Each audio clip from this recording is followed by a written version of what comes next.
എൻ്റെ മാത്രം റെസിപ്പി ആട്ടോ, ലോകത്തിൽ ആർക്കും അറിയാത്തൊരു റെസിപ്പിയാണ്. അങ്ങനെ ഇതാ നമ്മുടെ ചിക്കൻ ഇവിടെ മാരിനേറ്റ് ചെയ്ത് വെച്ചിട്ടുണ്ട്. എന്നിട്ടൊരു കടായിലേക്ക് ആവശ്യത്തിന് വെളിച്ചെണ്ണ ഓയിലൊക്കെ നിങ്ങളുടെ ഇഷ്ടം.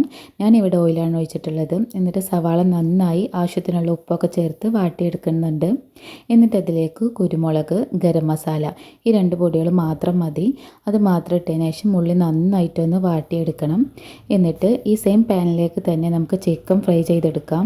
ഫ്രൈ ചെയ്ത ചിക്കൻ നന്നായി കട്ട് ചെയ്ത് നമ്മുടെ വാട്ടി വെച്ച ഉള്ളിയിലേക്ക് അതിട്ട് മിക്സ് ചെയ്ത് കൊടുക്കാം. എന്നിട്ട് ബ്രെഡിലേക്ക് മയോണൈസ് സ്പ്രെഡ് ചെയ്യുക, ചീസ് ഇടുക, മസാല ഇടുക, വീണ്ടും മയോണൈസും ചീസും ഇട്ട് കൊടുത്തതിന് ശേഷം മറ്റൊരു ബ്രെഡിലേക്ക് മയോണൈസ് കുറച്ച് സ്പ്രെഡ് ചെയ്തിട്ട് അതിൻ്റെ മുകളിലേക്ക് വെച്ചൊന്ന് ടോസ്റ്റ് ചെയ്തെടുക്കാം. അങ്ങനെ നമ്മുടെ ചിക്കൻ ചീസ് സാൻഡ്വിച്ച് ഇവിടെ തയ്യാറായിട്ടുണ്ട്. ഇത് എൻ്റെ മാത്രം റെസിപ്പി ആട്ടോ. ചിക്കൻ കുറവായാലേ ഇങ്ങനെ കുറച്ച് ഉള്ളിയൊക്കെ ഒന്ന് കട്ട് ചെയ്ത് വാട്ടിയിട്ടൊന്ന് ഉണ്ടാക്കി നോക്കും. നല്ല അടിപൊളി ടേസ്റ്റ് ആയിരിക്കും കേട്ടോ. അപ്പോൾ ഉണ്ടാക്കി നോക്കി ഫീഡ്ബാക്ക് അറിയിക്കുക, സബ്സ്ക്രൈബ് ചെയ്യുക.